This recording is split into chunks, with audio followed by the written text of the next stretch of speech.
Hi everybody and welcome back to more political chatter.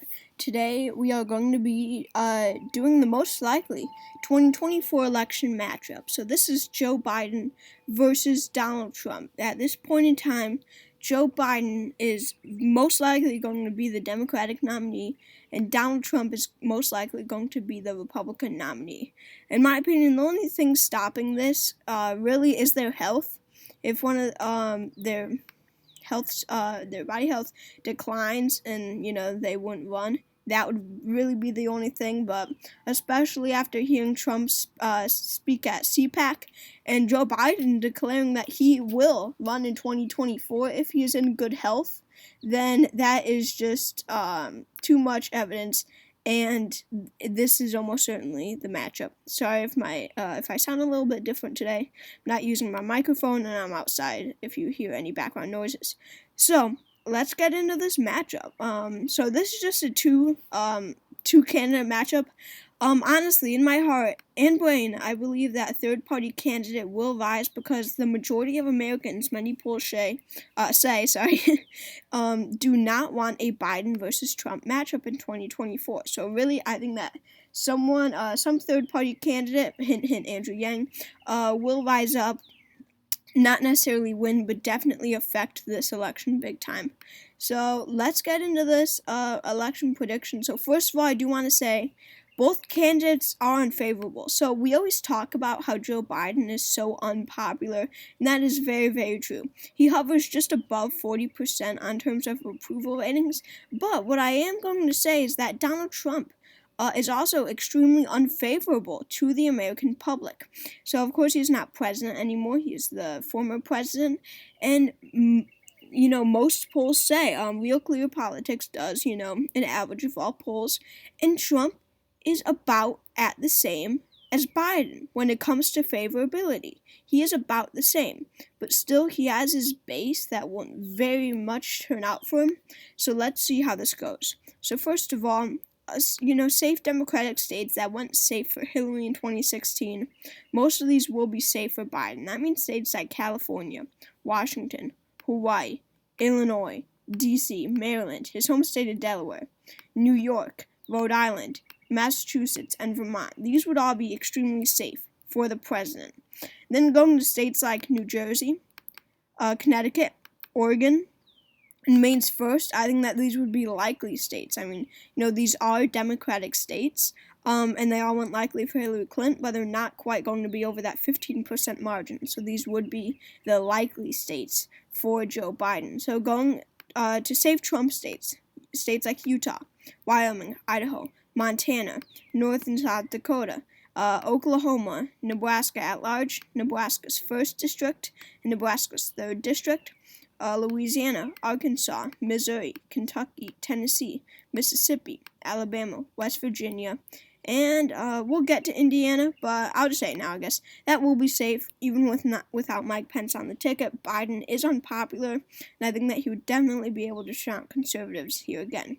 And going to the state of Kansas, I think that this would be safe for Donald Trump. He won it likely in 2020, but it was very close to becoming safe, and really, I think that he'll be able to shift it into that safe column. Going to states like Alaska and South Carolina, I really don't see, and going to Texas as well, and Iowa and Ohio. These are 5 states that I really don't see becoming safe for Donald Trump yet. States like Kansas and Nebraska's 1st district might be able to because they were really close to becoming safe in 2020. But these states, not so much. They just are not ready. And going to a state like Alaska, which has traditional conservatives who don't like Trump very much. Going to a state like Texas, it's shifting blue. There won't be enough support for there simply won't be enough Republicans and Republican support for him to win it by a safe margin. Going to South Carolina, the same thing. It's slightly shifting blue, and he won it by 10 points in 2020. And Iowa and Ohio, 2 states that are shifting red, but they went to Trump by 7 and 8 points in 2020, and Trump won't be able to shift these states another 7 or 8 points or I should say 8 or 9 points to get it into that safe column. So these states, I do think, would be likely for Donald Trump. He just does not have the support to win. Plus, January 6th will hurt Donald Trump a lot. We have to remember that. A lot of, especially parents in suburbs, I see him I see him underperforming with parents in suburbia compared to how he would if January 6th never happened. That will concern a lot of parents, because they have children. They're protective of their children. They will not like a president who incited an insurrection. Moving on to states like New Mexico and Colorado, I really don't see these states going anywhere. Against a more, not moderate Republican, but a more acceptable Republican is a good word. New Mexico and Colorado have a possibility of being lean for them, someone like Nikki Haley or Ron DeSantis. But with Trump, Democrats will turn out. They will want to turn out for Joe Biden. Well, I shouldn't say want to, but they will end up turning out for Biden because they don't want a replay of Donald Trump. They're going to put January 6th and saying that the election was stolen over things like inflation and the immigration crisis, which isn't really an issue anymore in Americans' minds, but, still somewhat an issue most people feel. So going to the state of Virginia, I think that this would be likely Biden. And sure, they have a Republican governor, Glenn Youngkin. He was elected in 2021, but still, Glenn Youngkin distanced himself away from Trump, and that is how he won. Remember, Hillary Clinton did better in 2016 in the state of Virginia than Obama had in 2012. Virginia might elect a traditional conservative like Glenn Youngkin, or Mitt Romney, a traditional conservative, might come close in 2012. But when it comes to Donald Trump, they did not like him much. They went to Hillary, and then in 2020, the state of Virginia, I believe, went to Biden by around 11 points, if not like 13 or something. It was a really big win in the state of Virginia to Biden, and he really solidified Virginia as a Democratic state. And Donald Trump also helped it solidify as a Democratic state. It wasn't just Biden, because remember, Hillary also won it by almost a likely margin. So 3.9% to be exact. So Virginia, I don't think that Trump will appeal to the state of Virginia, and I think that Biden will be able to hang on to it by a likely margin once again. So let's move on to some lean states for the Democratic Party. So first of all, I do think that the state of Minnesota will be lean for Joe Biden. This is a state with a solid block of Democrats. And what we have to remember with states like New Mexico, Colorado, Virginia, Minnesota, and even New Hampshire, and we're going to get to that in a second, is that these states went to Hillary Clinton. We remember, in Nevada for that matter, but we remember as such a red wave kind of year in 2016 because Trump was able to carry Florida, North Carolina, and the blue wall, most importantly. But he missed out on states like Minnesota, New Mexico, Colorado, Virginia, Nevada, and New Hampshire. And what that really means is that these states aren't ready to go Republican. Even when Trump had so much support in 2016, unexpected support, I will say, he wasn't able to go this far. So this does show that these are Democratic states. And states like Minnesota, New Hampshire, I think will go to Joe Biden by a lean margin. I think that he will be able to pull out wins in both of these states. Both will be lean Biden. That puts Joe Biden at 223 electoral votes and Donald Trump at 188. So going down to the state of Florida, I will make this a likely Republican state. I forgot to do it earlier. I think that this would be extremely close to becoming lean. But if you look at the math, ever since 2008, it has been becoming more Republican. Obama was able to win in 2008. He was able to win it by a tilt margin in 2012. In 2016, it flips Republican. It goes lean Republican. It goes to Trump by, I believe, 1.3%, something like that, 1 point something percent. And then he wins it by 3% in 2020. The state of Florida shifted to the right the most out of any state in 2020. No one expected it to shift to the right as much as it did. The only other states to shift, states like Nevada and Arkansas and Illinois, only shifted to the right by a tilt margin. That means that they shifted to the right by less than 1%. They were minuscule numbers. But Florida, It went to Trump by 3%. That was such an unexpected win for Trump. So my point is that this state is shifting to the left, and they always didn't mind Trump very much. In fact, they liked him. His approval rating remained steady in the state of Florida throughout his presidency, and he was able to win it in 2020, when Biden was able to win a state like Georgia.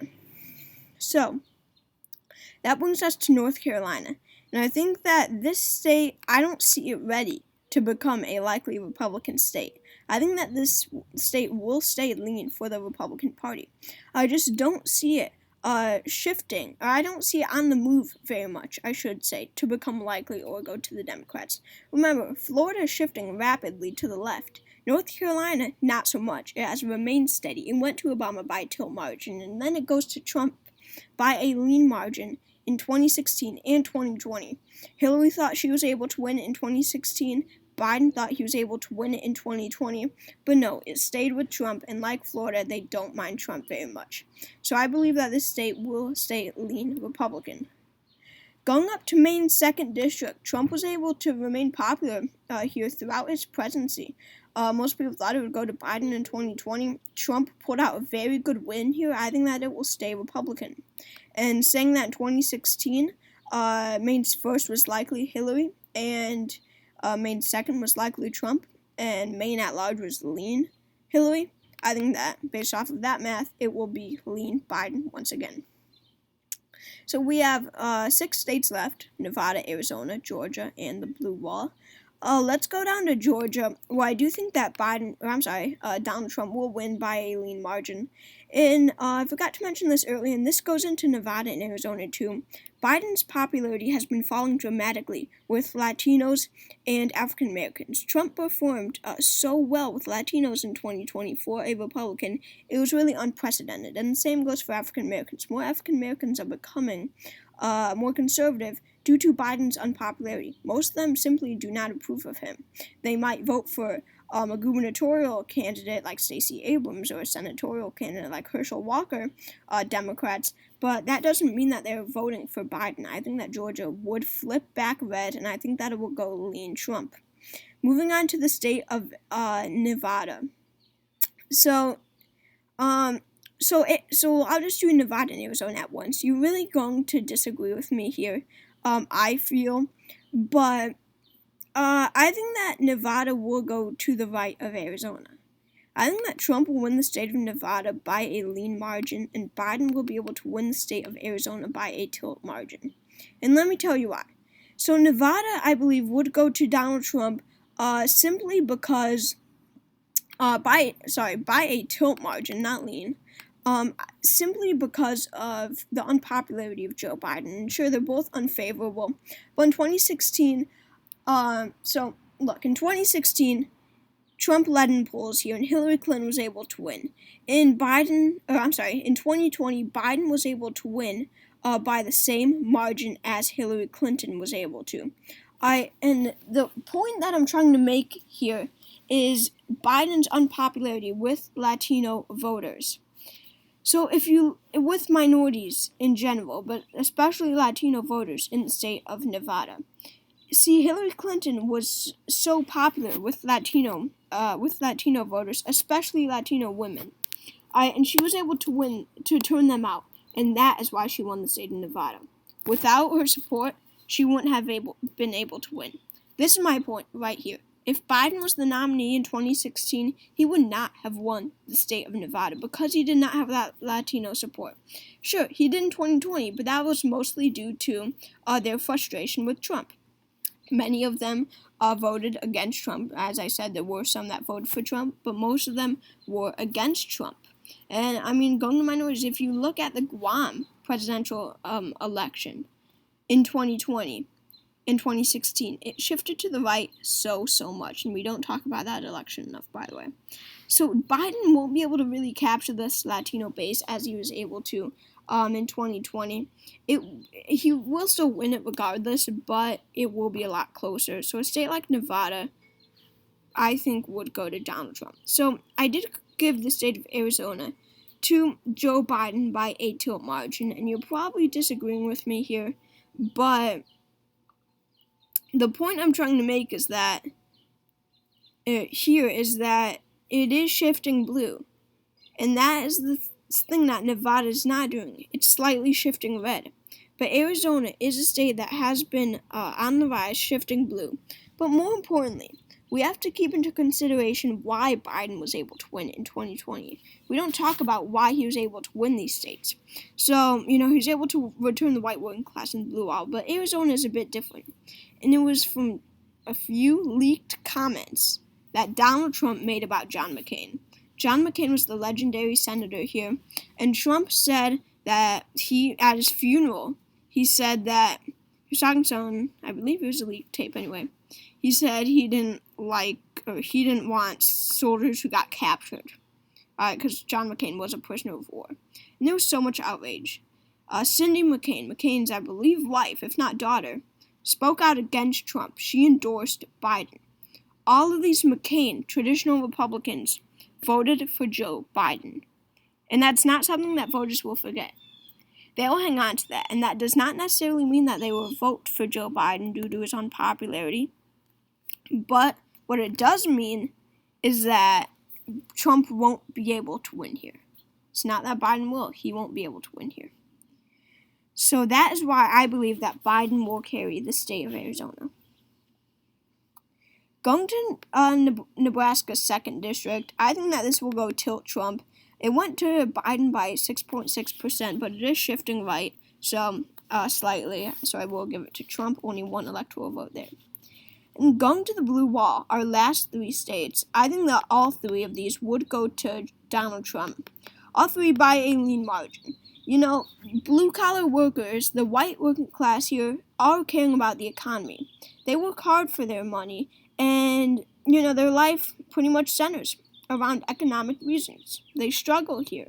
That's what most Senate, governor, presidential candidates run on while they're running in the blue wall, is jobs, returning them. And with inflation, they're not going to feel that Biden has done that, and they will return to Donald Trump as they did in 2016. So this is my final map. I'm sorry about Arizona, but I feel that most people never actually listen to my reasoning and just skip to the end of the video. And then if they disagree with me, they just put a slapping face or laughing face emojis in the comments and say nothing, like why they disagree with me or anything, and I will ban you if you do that. And that is a video that I'm about to make is a strict no tolerance policy when it comes to that on my channel. You can disagree with me, but don't just put a bunch of emojis in the comment section and not explain your reasoning. So this is my final map. As I said, Donald Trump has won the presidency once again with 302 electoral votes to Joe Biden's 236. It looks awfully similar to the 2016 map, not on margins, but just other stuff. Except that Nevada and Arizona are flipped. So, thank you all for watching this video. Make sure to subscribe to my channel if you haven't already. You can be my 250th subscriber, which would be absolutely amazing. And look at that, I have 249. You could be my 250th. So please do that. I have a live stream coming up on May 3rd for the Ohio Senate Republican primary. Watch that, set the reminder so you're notified when we go live. Election forecast and Minnesota predictions will likely be joining me, and we will see the live results as they come in. But anyway, thank you all for watching this video, and I hope to see you all next time. Thank you.